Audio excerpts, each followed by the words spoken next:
ಕನ್ನಡಿಗರ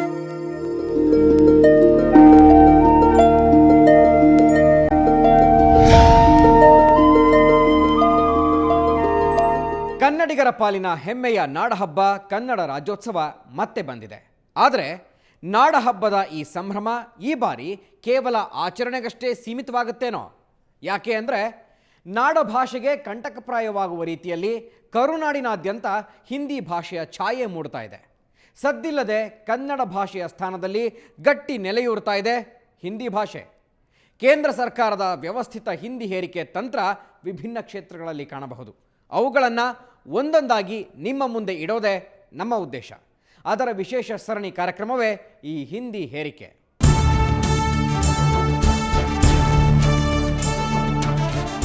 ಒಂದು ಪ್ರದೇಶ, ಅಲ್ಲಿನ ಸಂಸ್ಕೃತಿ, ಮಣ್ಣಿನ ಸೊಗಡು ಬಿಂಬಿಸುವ ಮುಖ್ಯ ಸಾಧನ ಅಂದರೆ ಅಲ್ಲಿನ ಪ್ರಾದೇಶಿಕ ಭಾಷೆ, ಅದರ ವೈಶಿಷ್ಟ್ಯತೆ.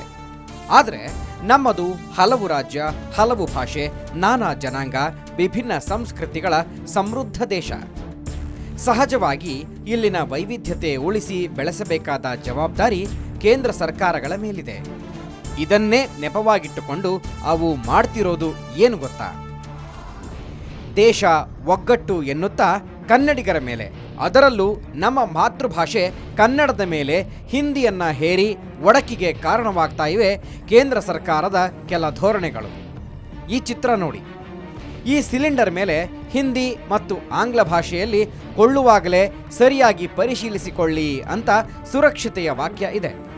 ಆದರೆ ಈ ವಾಕ್ಯ ಹಿಂದಿ, ಇಂಗ್ಲಿಷ್ ಬಾರದ ಕನ್ನಡಿಗನಿಗೆ ಹೇಗೆ ತಾನೇ ಗೊತ್ತಾದೀತು? ಇನ್ನು ರೈಲ್ವೆ ಮತ್ತು ಬ್ಯಾಂಕ್ ನೌಕರಿಗೆ ಹಾಕುವ ಅರ್ಜಿಗಳೋ ಕನ್ನಡಿಗನಿಗೆ ಎಳ್ಳಷ್ಟು ಅರ್ಥವೇ ಆಗದು.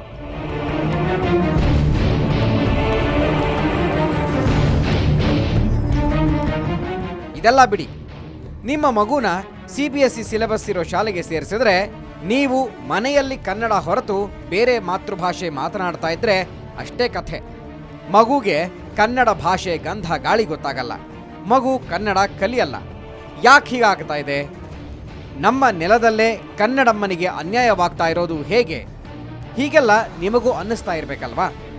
ಇದು ಕೇಂದ್ರ ಸರ್ಕಾರ ನಮ್ಮ ಮೇಲೆ ಪರೋಕ್ಷವಾಗಿ ಹಿಂದಿ ಭಾಷೆಯನ್ನ ಹೇರುತ್ತಿರುವ ಪರಿ. ಇದಕ್ಕೆ ಕೇಂದ್ರ ಸರ್ಕಾರಗಳು ಮೊದಲು ಆಯ್ಕೆ ಮಾಡಿಕೊಂಡದ್ದು ಪ್ರಾಥಮಿಕ ಶಿಕ್ಷಣವನ್ನು. ತ್ರಿಭಾಷಾ ಸೂತ್ರದ ತಂತ್ರದಿಂದ ಹಿಂದಿ ಭಾಷೆಯನ್ನ ಕಡ್ಡಾಯಗೊಳಿಸಿ ಎಳೆಯ ಮಕ್ಕಳಿಗೆ ಹೊರೆ ಹಾಕಲಾಗ್ತಾ ಇದೆ. ಬಹುತೇಕ ಜನ ಮಾತನಾಡ್ತಕ್ಕಂಥ ಭಾಷೆ ಉತ್ತರ ಭಾರತದಲ್ಲಿ ಹಿಂದಿ, ಆದ್ದರಿಂದ ಅದು ಹಿಂದಿ ಪ್ರಮುಖ ಭಾಷೆ ಅಂದ್ಕೊಂಡ್ರು. ಹಾಗೆ ಪ್ರಾದೇಶಿಕ ಸಮಾನತೆಯ ದೃಷ್ಟಿಯಿಂದ ಆಯಾ ರಾಜ್ಯಗಳು ವಿಂಗಡಣೆ ಆದಮೇಲೆ, ಭಾಷೆಯ ಆಧಾರದ ಮೇಲೆ ಕೆಲವು ರಾಜ್ಯಗಳು ಭಾಷೆಯ ಆಧಾರದ ಮೇಲೆ ಆದವು. ಹಾಗಾಗಿ ಕರ್ನಾಟಕ ಕನ್ನಡ ಮಾತಾಡೋದು ಕನ್ನಡ ಆಡಳಿತ ಭಾಷೆ ಆಯಿತು. ಹಾಗಾಗಿ ತ್ರಿಭಾಷಾ ಸೂತ್ರ ಅಂದರೆ ಈ ತ್ರಿಭಾಷೆಯನ್ನು ಯಾಕೆ ಉಪಯೋಗಿಸ್ಕೋಬೇಕು ಅಂದರೆ ಒಕ್ಕೂಟದ ವ್ಯವಸ್ಥೆ, ಫೆಡರಲ್ ಸಿಸ್ಟಮ್ ಆದ್ದರಿಂದ ದೇಶ ವಿಭಿನ್ನ ಸಂಸ್ಕೃತಿ, ವಿಭಿನ್ನ ಭಾಷೆ, ವಿಭಿನ್ನ ಅವೆಲ್ಲವಕ್ಕೂ ಅನುಕೂಲ ಆಗಲಿ ಅಂತ ಮೂರು ಭಾಷೆ, ಅಂತಾರಾಷ್ಟ್ರೀಯಕ್ಕೆ ಇಂಗ್ಲೀಷು, ರಾಷ್ಟ್ರದಲ್ಲಿ ಹಿಂದಿ, ಜೊತೆಗೆ ಪ್ರಾದೇಶಿಕ ಭಾಷೆ ಭಾಳ ಪ್ರಮುಖ ಅಂತ ತ್ರಿಭಾಷಾ ಸೂತ್ರ. ಹಾಗೆ ನೋಡಿದರೆ ಈ ತ್ರಿಭಾಷಾ ಸೂತ್ರವೇ ವಿಚಿತ್ರ. 3 ಭಾಷೆಗಳಲ್ಲಿ ಮಕ್ಕಳಿಗೆ ಶಿಕ್ಷಣ ನೀಡುವ ಮೂಲಕ ತ್ರಿಭಾಷಾ ಸೂತ್ರ ಅಳವಡಿಕೆಗೆ ಕೇಂದ್ರ ಸರ್ಕಾರ ಮುಂದಾಗಿದೆ. ಮೊದಲ ಭಾಷೆ ಆಯಾ ಮಾತೃಭಾಷೆ, ಎರಡನೇ ಭಾಷೆ ಅಗತ್ಯವಾಗಿ ಬೇಕಾಗಿರುವ ಆಂಗ್ಲ ಭಾಷೆ. ಆದರೆ 3ನೇ ಭಾಷೆಯಲ್ಲಿ ಆಯ್ಕೆಯೇ ಇಲ್ಲ. ಅಲ್ಲಿ ಹಿಂದಿ ಕಡ್ಡಾಯ ಅನ್ನೋದು ಕೇಂದ್ರ ರೂಪಿಸಿರುವ ಸೂತ್ರ. ಇದರಲ್ಲಿ ನೇರವಾಗಿ ನಮ್ಗೆ ಕಾಣಿಸ್ತಾ ಇರೋ, ಈ ಸೂತ್ರದಲ್ಲಿ ಕಾಣಿಸ್ತಾ ಇರೋ ಹುಳುಕೇನಂತಂದರೆ, ಮೊದಲಿಗೆ ಇದು ಹೇಳುತ್ತೆ ಹಿಂದಿಯೇತರ ನಾಡುಗಳಲ್ಲಿ ಇದು ಹಿಂದಿನ 3ನೇ ಭಾಷೆಯಾಗಿ ಕಲಿಸ್ಬೇಕು ಅಂತ ಹೇಳುತ್ತೆ. ಆದರೆ ಹಿಂದಿನೇ ತಾಯ್ನುಡಿ ಆಗಿರೋ ನಾಡುಗಳಲ್ಲಿ ಅದು ಹಿಂದಿ, ಇಂಗ್ಲೀಷ್ ಮತ್ತು 3ನೇ ಭಾಷೆ ಭಾರತದ ಇನ್ಯಾವುದೇ ಒಂದು ಭಾಷೆ ಕಲಿಸಿ ಅಂತ ಹೇಳುತ್ತೆ.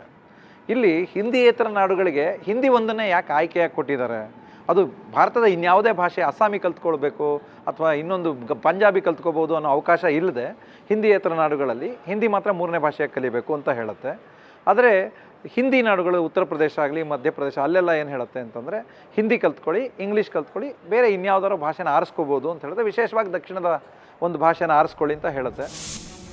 ಪ್ರಜ್ಞಾವಂತರು ಹೇಳುತ್ತಿರುವುದು ಹಿಂದಿ ಭಾಷೆಯನ್ನ ಕಲಿಯೋದು ಬೇಡವೆಂದಲ್ಲ, ಹಿಂದಿ ಭಾಷೆ ಆಯ್ಕೆಯಾಗಿರಲಿ, ಕಡ್ಡಾಯ ಬೇಡ ಅನ್ನೋದು ಇಲ್ಲಿನ ತಜ್ಞರ ವಾದ. ಹೆಚ್ಚು ಜನರು ಆಡುವ ಭಾಷೆ ಅಂತ ಹಿಂದಿ ಭಾಷೆಯನ್ನೇ ಪ್ರತಿ ಊರುಗಳಲ್ಲೂ ಶಾಲೆಗಳಲ್ಲೂ ತಂದುಕೊಂಡರೆ ಮಾತೃಭಾಷೆ ಮನೆಯಲ್ಲೇ ಉಳಿದು ಬಿಡುತ್ತೆ. ಕೊನೆಗೊಂದು ದಿನ ಮನೆಯಿಂದಲೂ ಅದು ಮಾಯವಾದರೂ ಅಚ್ಚರಿ ಏನಿಲ್ಲ. ಎಷ್ಟೋ ಶಾಲೆಗಳಲ್ಲಿ ನಮ್ಮ ಮಕ್ಕಳಿಗೆ ಹಿಂದಿ ನಮ್ಮ ರಾಷ್ಟ್ರಭಾಷೆಯಂತಲೇ ತಪ್ಪಾಗಿ ನಂಬಿಸಲಾಗ್ತಾ ಇದೆ. ಹಿಂದಿ ರಾಷ್ಟ್ರಭಾಷೆಯಲ್ಲ ಎಂದು 2010ರಲ್ಲಿ ಗುಜರಾತ್ನ ಹೈಕೋರ್ಟ್ ಮಹತ್ವದ ತೀರ್ಪನ್ನು ಕೊಟ್ಟಿದೆ. ಅಷ್ಟಕ್ಕೂ ಭಾರತ ಸಂವಿಧಾನದಲ್ಲೇ ಈ ಮಾತು ಇಲ್ಲ. ಇಲ್ಲದ ವಿಷಯವನ್ನ ನಮ್ಮ ಮಕ್ಕಳ ಮನಸ್ಸಲ್ಲಿ ತುಂಬಿ ಹಿಂದಿಯೆಡೆಗೆ ಆಸಕ್ತಿ ಎಳೆಯಲಾಗ್ತಾ ಇದೆ. ಇದು ತಮಾಷೆ ಅಂದರೆ ಹಿಂದಿನ ರಾಷ್ಟ್ರಭಕ್ತಿಗೆ ಒಂದು ಪ್ರತೀಕವಾಗಿ ನಾವು ಎಲ್ಲ ಕಡೆ ಪ್ರಚಾರ ಆಗ್ತಿರೋದನ್ನ ಕಾಣ್ತಾ ಇದ್ದೀವಿ. ಬಹಳಷ್ಟು ನೀವು ವಾದ ವಿವಾದಗಳು ನಡೀತಾ ಇದ್ದಾಗ ನಮ್ಗೆ ಕೇಳೋದು, ಹಿಂದಿನ ವಿರೋಧ ಮಾಡಿದ್ರೆ ರಾಷ್ಟ್ರಭಕ್ತಿ ಇಲ್ಲ ನಿಮಗೆ, ರಾಷ್ಟ್ರ ವಿರೋಧ ಮಾಡಿದಾಗೆ ಅಂತ ಹೇಳ್ತಾರೆ. ರಾಷ್ಟ್ರಭಕ್ತಿನ ದೇಶನ ಒಗ್ಗೂಡಿಸಿ ಬ್ರಿಟಿಷ್ ವಿರುದ್ಧ ಹೋರಾಡಿಸಿದ್ದೇ ಹಿಂದಿ ಅಂತ ಮಾತಾಡ್ತಾರೆ. ಆದರೆ ನಾವು ಮರಿಬಾರ್ದು, ಈ ದೇಶದಲ್ಲಿ ಮೊದಲನೇ ಸ್ವಾತಂತ್ರ್ಯ ಹೋರಾಟ ಮಾಡಿದಂಥ ಕಿತ್ತೂರು ಚೆನ್ನಮ್ಮ ಆಗಲಿ ಅಥವಾ ರಾಣಿ ಅಬ್ಬಕ್ಕ ಆಗಲಿ, ಅವ್ರು ಯಾರು ಹಿಂದಿ ಮಾತಾಡ್ತಾ ಇರಲಿಲ್ಲ, ಅವ್ರು ಯಾರು ಭಾರತ್ ಮಾತಾ ಕಿ ಜೈ ಅಂತ ಇರಲಿಲ್ಲ. ಆದರೂ ಕೂಡ ಅವರು ದೇಶ ಪ್ರೇಮನ ಪ್ರಶ್ನೆ ಮಾಡೋಕ್ಕಾಗೋದಿಲ್ಲ ಅನ್ನೋದನ್ನ ನಾವು ನೆನ್ಪಿಟ್ಕೋಬೇಕು. ನಮ್ಮ ಶಾಲೆಗಳಲ್ಲಿ ಬೋಲೋ ಭಾರತ್ ಮಾತಾ ಕಿ ಜೈ ಅಂತ ಹೇಳಿಕೊಡ್ತಾ ಇದ್ದಾರೆಯೇ ಹೊರತು ಭಾರತಾಂಬೆಗೆ ಜಯವಾಗಲಿ ಅಂತ ಹೇಳಿಕೊಡಲ್ಲ. ಶಾಲೆಗಳಲ್ಲಿ ನಡೆಯುವ ಸ್ವಾತಂತ್ರ್ಯ ದಿನಾಚರಣೆ, ಗಣರಾಜ್ಯೋತ್ಸವಗಳಲ್ಲಿ ಮಕ್ಕಳಿಂದ ಹಾಡಿಸುವ ದೇಶಭಕ್ತಿ ಗೀತೆಗಳಲ್ಲಿ, ಕಾರ್ಯಕ್ರಮದ ನೃತ್ಯಗಳಲ್ಲಿ ಹಿಂದಿ ಹಾಡುಗಳಿಗೆ ಅಗ್ರಮಾನ್ಯ ಸ್ಥಾನ. ನಮ್ಮದೇ ಮಾತೃಭಾಷೆಯಲ್ಲಿ ಹೇಳಿಕೊಟ್ಟರೆ ಅದು ದೇಶಭಕ್ತಿ ಆಗುವುದಿಲ್ಲವೇ? ಕನ್ನಡ ಭಾಷಿಕರಿಗೆ ಕನ್ನಡವಲ್ಲದ ಎಲ್ಲ ಭಾಷೆಗಳು ಸಮಾನ ಸ್ಥಾನದಲ್ಲಿರುವ ಪರಭಾಷೆಗಳೇ. ಹೀಗಾಗಿ ಇವುಗಳಲ್ಲಿ ಯಾವುದು ಉಪಯುಕ್ತವೋ ಅದನ್ನು ಕಲಿಯುವ ಆಯ್ಕೆ ಇರಲೇಬೇಕು. ಆದರೆ ನಮ್ಮಲ್ಲಿ ಹಾಗಿಲ್ಲ. ಪ್ರಾಥಮಿಕ ಶಿಕ್ಷಣದಿಂದ ಹಿಂದಿಯನ್ನು ಹೇರುವ ಕಾರ್ಯದಲ್ಲಿ ಕೇಂದ್ರ ಸರ್ಕಾರಗಳು ಮತ್ತೆರಡು ದಾರಿಯನ್ನು ಹುಡುಕಿಕೊಂಡಿವೆ.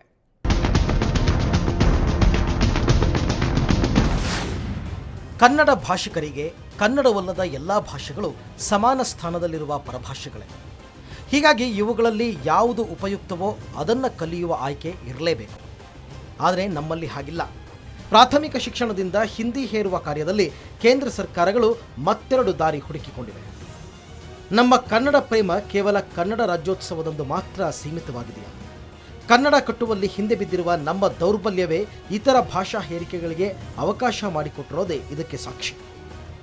ಅಂದಹಾಗೆ ಕೇಂದ್ರ ಸರ್ಕಾರಗಳು ನಮ್ಮ ಮೇಲೆ ಹಿಂದಿ ಹೇರಲು ಆಯ್ದುಕೊಂಡಿರುವ ಬಹುಮುಖ್ಯ ಮಾರ್ಗ ಕೇಂದ್ರೀಯ ಪಠ್ಯ ಹಾಗೂ ನವೋದಯ ಶಾಲಾ ಪರಿಕಲ್ಪನೆ. ಅಷ್ಟಕ್ಕೂ ಕೇಂದ್ರೀಯ ಪಠ್ಯಕ್ರಮ ಇರುವ ಕೇಂದ್ರೀಯ ಶಾಲೆಗಳನ್ನು ಕೇಂದ್ರ ಸರ್ಕಾರಿ ನೌಕರರ ಮಕ್ಕಳಿಗಾಗಿ, ರಾಜ್ಯದಿಂದ ರಾಜ್ಯಕ್ಕೆ ವಲಸೆ ಹೋಗುವವರ ಮಕ್ಕಳಿಗಾಗಿ ಆರಂಭಿಸಲಾಗಿದೆ. ಹಾಗಾಗಿ ಅಂಥ ಮಕ್ಕಳ ಸಂಖ್ಯೆಗೆ ಅನುಗುಣವಾಗಿಯೇ ಕೇಂದ್ರೀಯ ಶಾಲೆಗಳನ್ನು ತೆರೆಯಬೇಕು. ಮುಖ್ಯವಾಗಿ ಕರ್ನಾಟಕ ರಾಜ್ಯದ ಭಾಷಾ ನೀತಿಗೆ ಅನುಸಾರವಾಗಿಯೇ ಈ ಶಾಲೆಗಳು ನಡೆದುಕೊಳ್ಳಬೇಕು. ಆದರೆ ಇವತ್ತೇನಾಗಿದೆ ನೋಡಿ, ಕೇಂದ್ರೀಯ ಶಾಲೆಗಳು ನಾಯಿ ಕೊಡೆಯಂತೆ ತಲೆ ಎತ್ತಿವೆ.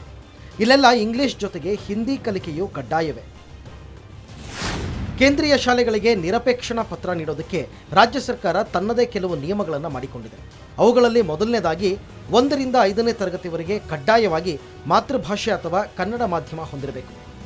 ಕೇಂದ್ರ ಸರ್ಕಾರದ ವಿವಿಧ ಇಲಾಖೆ ಕಚೇರಿಗಳ ನೌಕರರ ಮಕ್ಕಳಿದ್ದಲ್ಲಿ ಅದನ್ನು ಪುಷ್ಟೀಕರಿಸಲು ಸಂಬಂಧಪಟ್ಟ ಸಂಸ್ಥೆಗಳಿಂದ ದೃಢೀಕರಣ ಪತ್ರ ಸಲ್ಲಿಸಬೇಕು. ಇನ್ನು ರಾಜ್ಯ ಸರ್ಕಾರಗಳು ಕಾಲಕಾಲಕ್ಕೆ ಹೊರಡಿಸುವ ನಿಯಮ ಅಥವಾ ಸೂಚನೆಗಳನ್ನು ಪಾಲಿಸಬೇಕು. ಇದಕ್ಕಾಗಿಯೇ ಕರ್ನಾಟಕ ಸರ್ಕಾರ 1989 ಹಾಗೂ 2002ರಲ್ಲಿ ಕೆಲವು ನಿಯಮಗಳನ್ನು ತಂದಿದೆ. ಆದರೆ ನಮ್ಮ ರಾಜ್ಯ ಸರ್ಕಾರ ಈ ಬಗ್ಗೆ ಕೂಲಂಕುಷ ಪರಿಶೀಲನೆಯನ್ನೇ ಮಾಡೋದಿಲ್ಲ. ಕೇಂದ್ರೀಯ ಶಾಲೆಗಳಲ್ಲಿ 1ರಿಂದ 5ನೇ ತರಗತಿಯವರೆಗೆ ಕನ್ನಡದಲ್ಲಿ ಕಲಿಸುತ್ತಿದ್ದಾರಾ ಅನ್ನೋದಾದರೂ ಪರೀಕ್ಷಿಸಿದ್ದಾರಾ? ಇದಕ್ಕೆ ಪೂರಕವಾಗಿ ಪೋಷಕರು ಕೂಡ ಪರಭಾಷೆ ಕಡೆ ಒಲವು ತೋರುತ್ತಿರುವುದು ವಿಷಾದನೀಯ ಬೆಳವಣಿಗೆ. Hindi as A second language offer ಮಾಡ್ತೀವಿ, ಅದೇ ಥರ ಕನ್ನಡನೂ ಆಫರ್ ಮಾಡ್ತೀವಿ. ಪೇರೆಂಟ್ಸಿಗೆ ನಾವು ಒಂದು ಓರಿಯೆಂಟೇಷನ್ ಪ್ರೋಗ್ರಾಮಲ್ಲಿ ಅವರಿಗೆ ಹೇಳ್ತೀವಿ ಕಿ ಸೆಕೆಂಡ್ ಲ್ಯಾಂಗ್ವೇಜ್ ಸ್ಟಾರ್ಟ್ ಆಗೋದು ಸ್ಟ್ಯಾಂಡರ್ಡ್ 1ಇಂದ. ನೀವು ಹಿಂದಿ ತೊಗೋತೀರಾ, ಕನ್ನಡ ತೊಗೋತೀರಾ, ನೀವು if you are going to be in Karnataka, ನಿಮ್ಮ ಜಾಬ್ ಪ್ರೊಫೈಲ್ ಹೀಗಿದೆ, where you are not transferred, ಆವಾಗ ಡೆಫಿನೆಟ್ಲಿ 100% ಅವರು ಕನ್ನಡನೇ ತೊಗೋತಾರೆ. ಬಟ್ ಫಾರ್ ಸಮ್ ರೀಸನ್ ಅವರು ಟ್ರಾನ್ಸ್ಫರಬಲ್ ಜಾಬು ನಾರ್ತ್ಗೆ ಹೋಗ್ತಾರೆ, ವೆಸ್ಟ್ಗೆ ಹೋಗ್ತಾರೆ, ಆವಾಗ ಅವರಿಗೆ ಅದು ಅನುಕೂಲ ಆಗುತ್ತೆ. So choice is completely of the parents. But as a school ನಮ್ಮ ಕರ್ತವ್ಯ ಬರೋದು ಅವರಿಗೆ ಓರಿಯೆಂಟ್ ಮಾಡಿ ಅವರಿಗೆ ಇದರ ಕಾರಣ ಏನು, ಕನ್ನಡ ತಗೊಳ್ಳೋ ಉದ್ದೇಶ ಏನಿದೆ ಅನ್ನೋದನ್ನು ನಾವು ಡೆಫಿನೆಟ್ಲಿ ಅವರಿಗೆ ಅವೇರ್ನೆಸ್ ಕೊಡ್ತೀವಿ. ಇನ್ನು ಜಿಲ್ಲೆಗೊಂದರಂತೆ 1985ರಲ್ಲಿ ನವೋದಯ ಶಾಲೆಗಳನ್ನು ತೆರೆಯಲಾಯಿತು. ಹಳ್ಳಿ ಮಕ್ಕಳಿಗೆ ಗುಣಮಟ್ಟದ ಶಿಕ್ಷಣ ದೊರಕಿಸಿಕೊಡುವುದು ನವೋದಯ ಶಾಲೆಗಳ ಉದ್ದೇಶ. ಇದಕ್ಕೆ ಕೇಂದ್ರ ಕೋಟಿಗಟ್ಟಲೆ ವೆಚ್ಚ ಮಾಡ್ತಿದೆ. ಆದರೆ ಈ ಶಾಲೆಗಳು ಗುಣಮಟ್ಟದ ಹೆಸರಲ್ಲಿ ನಮ್ಮ ನೆಲದ ಮಕ್ಕಳನ್ನು ಹಿಂದಿ ಭಾಷಿಕರನ್ನಾಗಿಸುತ್ತಿವೆ. ನವೋದಯ ಶಾಲೆಗಳ ಆಡಳಿತ ಸಂಪೂರ್ಣ ಹಿಂದಿಮಯ ಅನ್ನೋದರಲ್ಲಿ ಎರಡು ಮಾತಿಲ್ಲ. ಯಾಕೆಂದರೆ ನವೋದಯ ಶಾಲೆಗಳಂತೂ ಪ್ರತಿ ಜಿಲ್ಲೆನಲ್ಲಿ ಒಂದು ಶಾಲೆಗಳಿರ್ತವೆ, ಅಲ್ಲಿ ಉಚಿತವಾಗಿ ಕಲಿಸ್ತಾರೆ. ನಮ್ಮ ನಾಡಿನ ಪ್ರತಿಭಾವಂತ ಸುಮಾರು 2,000 ಮಕ್ಕಳು ಪ್ರತಿ ವರ್ಷ ಆ ಶಾಲೆ ಸೇರ್ಕೋತಾರೆ, ಅಲ್ಲಿಂದ ಹೊರಗೆ ಬರ್ತಾರೆ. ಅಲ್ಲೇನು ಆ ಕಲಿಕೆ ಪದ್ಧತಿನಲ್ಲೇ ಇರೋದು 3 ಭಾಷೆನಲ್ಲಿ ಕಲಿಸ್ಬೇಕು. ತಾಯ್ನುಡಿ ಶಿಕ್ಷಣ ಅಂದರೆ ಮಾತೃಭಾಷೆನಲ್ಲೇ ಹೇಳ್ಕೊಡ್ತಾರೆ. ಆದರೆ ಹಿಂದಿ ಮತ್ತು ಹಿಂದಿಯೇತರ ನುಡಿಗಳು ಅನ್ನೋದು ಎರಡೇ ಅಲ್ಲಿ ವರ್ಗ ಮಾಡ್ಕೊಂಡಿದ್ದಾರೆ. ಮತ್ತು ಪ್ರತಿ ವರ್ಷ ಬೇರೆ ನಾಡಿಗೆ ಹೋಗಿ ಅವ್ರು ವರ್ಗ ಆಗ್ತಾರೆ ಹುಡುಗರು. ಒಂದು 30% ಮಕ್ಕಳು ಬೇರೆ ಊರಿಗೆ ಹೋಗಿ ಕಲಿಬೇಕಾಗತ್ತೆ, ಅದು ಹಿಂದಿ ನಾಡೇ ಆಗಿರುತ್ತೆ. ದೇಶದ ಯಾವುದೇ ಮೂಲೆಗೆ ಹೋದರೂ ಹಿಂದಿ ಬಲ್ಲವನು ಬದುಕಬೇಕು ಅನ್ನೋದು ಕೇಂದ್ರ ಸರ್ಕಾರದ ಮುಖ್ಯ ಉದ್ದೇಶ. ಇದಕ್ಕಾಗಿ ಆಯಾ ಪ್ರಾದೇಶಿಕ ಭಾಷೆಗಳ ವಿನಾಶಕ್ಕೆ ಮುಂದಾಗುವುದು ಎಷ್ಟರ ಮಟ್ಟಿಗೆ ಸರಿ ಅನ್ನೋ ಪ್ರಶ್ನೆ ಕನ್ನಡಿಗರದ್ದು. ಅಖಂಡ ಭಾರತದಲ್ಲಿ 190ಕ್ಕೂ ಹೆಚ್ಚು ಭಾಷೆಗಳು ಅಳಿವಿನಂಚಿನಲ್ಲಿವೆ. ಈ ಭಾಷೆಗಳನ್ನು ಕಲಿಯೋರು ಯಾರು, ಕಲಿಸೋರು ಯಾರು? 3ನೇ ಭಾಷೆ ಹಿಂದಿ ಜಾಗದಲ್ಲಿ ಈ ಭಾಷೆಗಳಲ್ಲಿ ಒಂದನ್ನು ನೆಟ್ಟಗೆ ಕಲಿತರೆ ಸಾಯುತ್ತಿರುವ ಭಾಷೆಯು ಉಳಿಯುತ್ತೆ ಅಲ್ವಾ? ಜೊತೆಗೆ ನಮ್ಮ ಸಂಸ್ಕೃತಿಯನ್ನು ಎತ್ತಿ ಹಿಡಿಯಬಹುದಲ್ವಾ? ಇದೇ ಈ ಹೊತ್ತಿನ ವಿಶೇಷ. ನೇರ, ದಿಟ್ಟ, ನಿರಂತರ ಸುದ್ದಿಗಾಗಿ ನೋಡ್ತಾರಿ ಸುವರ್ಣ ನ್ಯೂಸ್.